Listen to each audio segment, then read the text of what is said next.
Sabemos muito sobre as antigas civilizações do Egito e da Mesopotâmia, das quais restaram para nós majestosas pirâmides e templos, zigurates e textos em tabuletas de argila.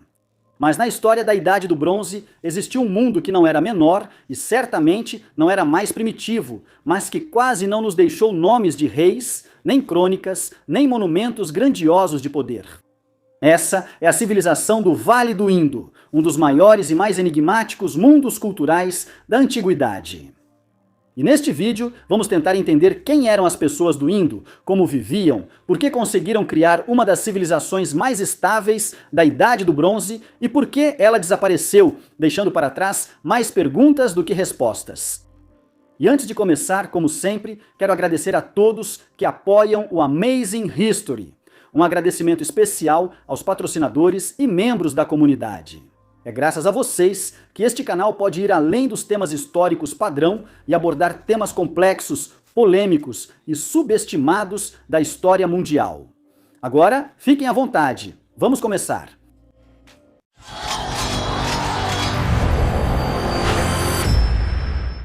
Para entender o que foi a civilização do Indo, é importante se livrar das ilusões desde o início. Não era um país de um só povo e não havia um único centro em torno do qual tudo girava.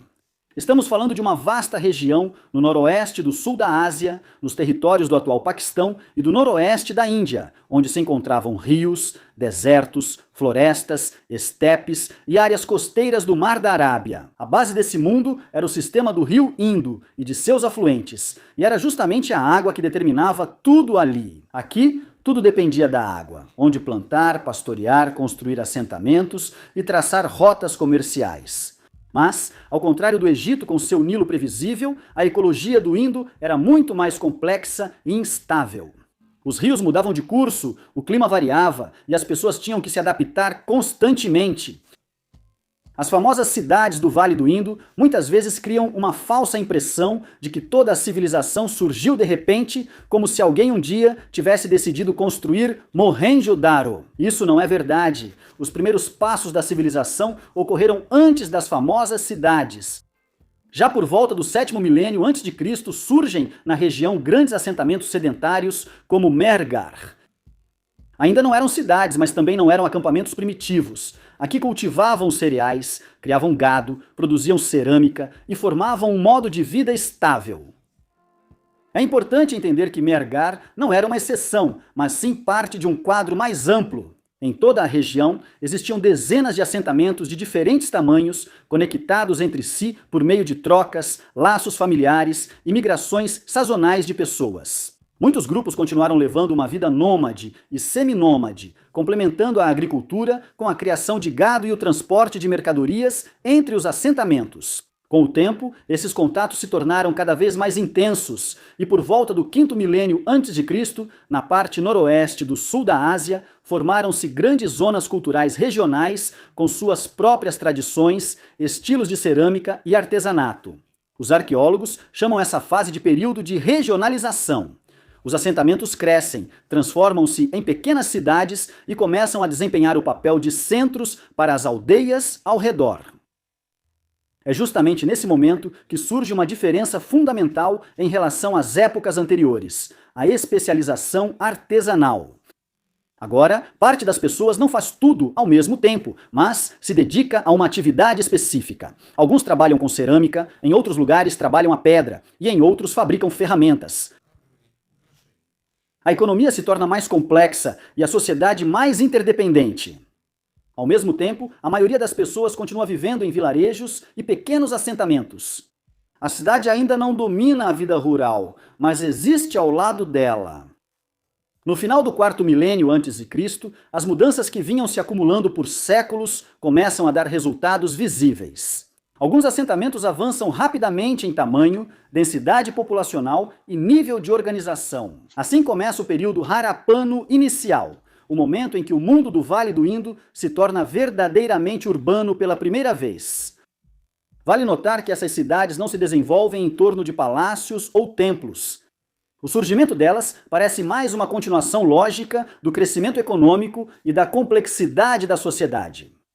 Os assentamentos localizados nos cruzamentos de rotas comerciais ou próximos a terras férteis vão se expandindo gradualmente e se transformam em grandes centros.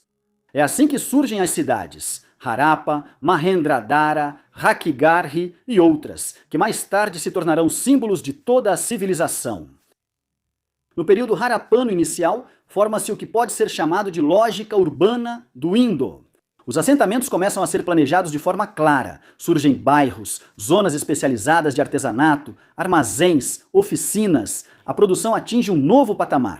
Cerâmica, joias, selos e ferramentas já não são criados apenas para necessidades locais, mas para uma ampla rede de trocas. Ao mesmo tempo, aumenta a integração entre vilarejos e cidades. As comunidades rurais fornecem alimentos e matérias-primas, enquanto os centros urbanos devolvem produtos acabados e garantem a distribuição de recursos.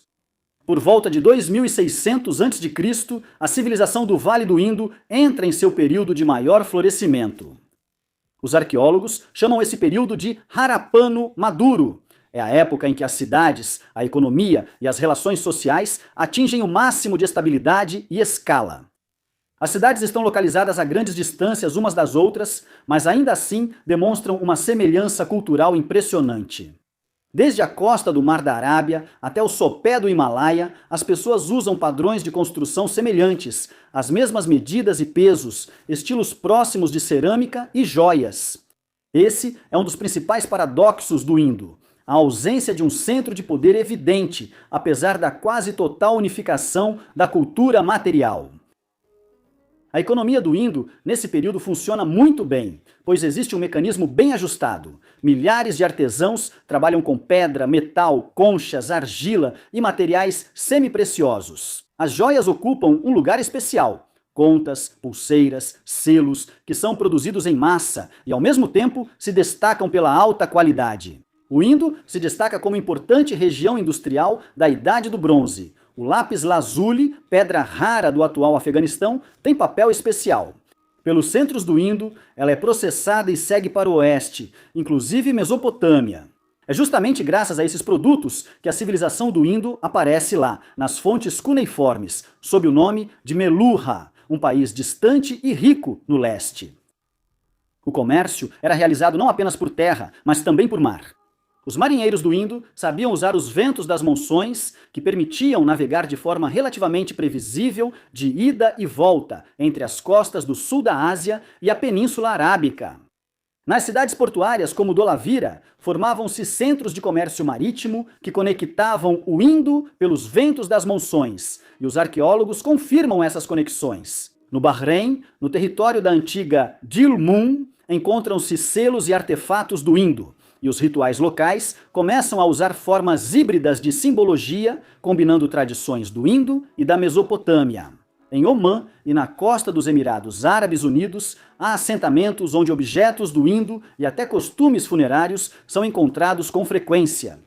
Provavelmente, nesses locais havia comunidades sazonais ou permanentes de imigrantes do Indo, comerciantes e artesãos que viviam fora de sua terra natal, mas preservavam sua própria cultura. O crescimento ocorreu de forma desigual. Em certas regiões, as características locais sumiram aos poucos, cedendo a padrões pan-indianos. Em outras, as tradições locais são mantidas dentro de uma unidade cultural geral.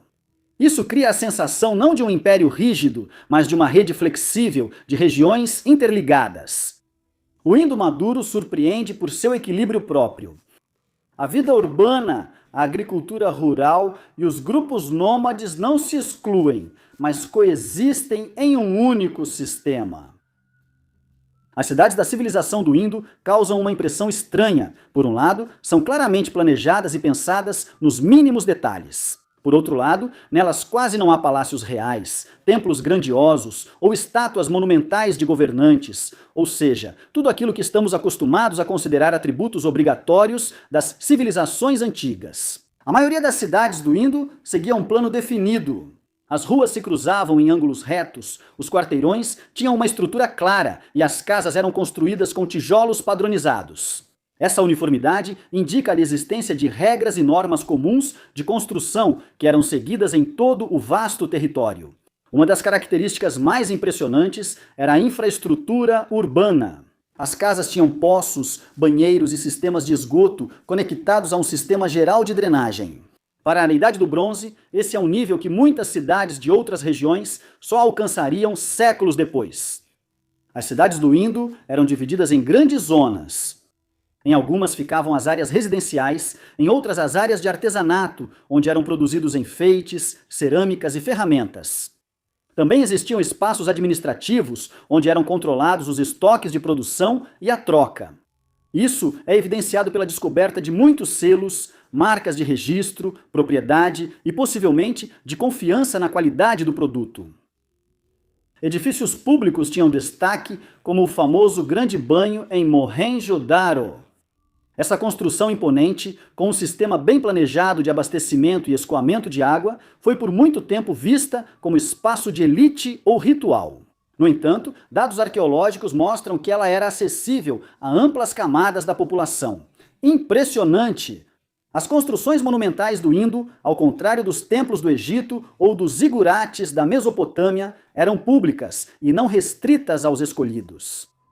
Quando tentamos olhar para dentro da sociedade do Indo, surge uma situação paradoxal. Há muitas descobertas arqueológicas, as cidades parecem bem estudadas, mas ao mesmo tempo quase não temos evidências diretas de como as pessoas entendiam o seu próprio mundo. Não há crônicas, mitos, listas de governantes ou leis, tudo precisa ser reconstruído de forma indireta. Um dos principais pontos é a organização social. Pesquisadores iniciais notaram algo curioso. As casas nas cidades do Indo eram quase iguais em tamanho e qualidade. Não há bairros, palácios luxuosos e nem favelas. As sepulturas também parecem surpreendentemente modestas. Nelas, raramente se encontram objetos que possam ser chamados de símbolos de riqueza ou poder. Tudo isso leva a pensar que a sociedade do Indo era relativamente igualitária para os padrões da Idade do Bronze. Mas isso não significa que não havia diferenças. Muito provavelmente existiam administradores, artesãos, comerciantes e agricultores. Mas, se existia uma elite no Indo, ela quase não se mostrava através de ostentação de riqueza. Nesse aspecto, o Indo se diferenciava fortemente do Egito ou da Mesopotâmia, onde a hierarquia social estava literalmente gravada em pedra. Outra questão à parte é a escrita. A escrita do Indo é conhecida por inscrições curtas em selos e objetos, mas até hoje não foi decifrada. Além disso, alguns estudiosos duvidam que fosse uma escrita completa, e não só um sistema de sinais para contabilidade e identificação. A esfera religiosa também permanece igualmente obscura. Não vemos templos, complexos sacerdotais ou centros culturais característicos de outras civilizações. Em vez disso, há selos com animais e figuras antropomórficas, estatuetas de terracota com traços de fertilidade destacados, simbolismo ligado à natureza e ao mundo animal.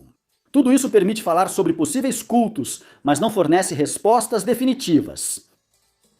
Às vezes, tentam ligar essas imagens a religiões índicas posteriores, principalmente as positivas. Индскими религиями, особенно с индуизмом.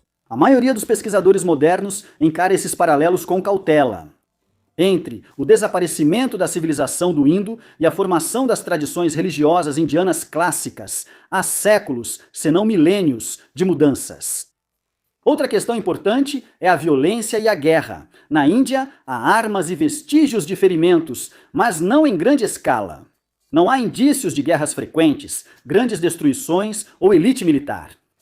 Isso não prova que não havia conflitos, mas indica que a violência não desempenhava um papel fundamental na organização da sociedade. Como resultado, temos uma sociedade grande, complexa e ao mesmo tempo relativamente pacífica, onde a ordem era mantida não pelo medo e pelo culto ao poder, mas provavelmente por normas sociais e pela dependência mútua entre as pessoas. O desaparecimento da civilização do Indo é tão incomum quanto o seu surgimento. Não há vestígios de guerra global aqui. Não houve uma invasão repentina ou um único evento catastrófico que pudesse ser chamado de fim. Em vez disso, a arqueologia mostra um processo longo e irregular de mudanças, que se estendeu por vários séculos. No início do segundo milênio antes de Cristo, as cidades começam a perder importância. Algumas áreas são abandonadas antes, outras permanecem por mais tempo. Em alguns lugares, a densidade populacional diminui. Em outros, as construções públicas desaparecem. Em certos pontos, as cidades parecem encolher, transformando-se em um conjunto de bairros habitados, cercados por áreas abandonadas. Isso não é um colapso, mas sim um lento declínio da vida urbana. Uma razão convincente envolve a mudança das condições naturais, pois o clima da região estava ficando menos estável. A quantidade de precipitação muda, e alguns rios ou secam ou mudam de curso. Para uma sociedade intimamente ligada aos sistemas hídricos, isso significava a necessidade de adaptação, e nem sempre as cidades continuavam sendo uma forma conveniente de vida. Assentamentos rurais seguem existindo nesse período, e por vezes até prosperam. Isso indica que o problema não estava no desaparecimento da cultura, mas sim na perda do sentido dos grandes centros urbanos nas novas condições. As pessoas mudaram seu modo de vida. Há também uma antiga teoria sobre invasão externa, ligada à chegada das tribos indo-europeias, mas os dados arqueológicos pouco a confirmam. Não há sinais de destruição em massa, cidades queimadas ou violência sistemática comuns em conquistas. Mesmo os raros achados de restos humanos com ferimentos não formam um quadro de conflito em grande escala. No século XIII a.C., o mundo urbanizado do Indo desaparece completamente. A região volta a ser predominantemente rural e assim permanece por vários séculos, até uma nova onda de urbanização já na Idade do Ferro. Assim, a civilização do Indo não foi destruída, mas sim se dissolveu, se transformou e desapareceu, sem deixar para trás lendas sobre uma grande queda. Ela continua sendo uma das páginas mais incomuns da história antiga, justamente porque quase não se encaixa nos padrões habituais. Aqui não houve grandes conquistas, nomes famosos de governantes ou textos explicando como tudo era organizado. Em vez disso, vemos uma sociedade que preferiu a ordem ao poder ostentatório. Estabilidade. Estabilidade não pela expansão, mas pela organização cotidiana, através do culto e do símbolo do poder. Bom, por hoje é só. Obrigado por assistir e nos vemos no próximo vídeo. Tchau a todos!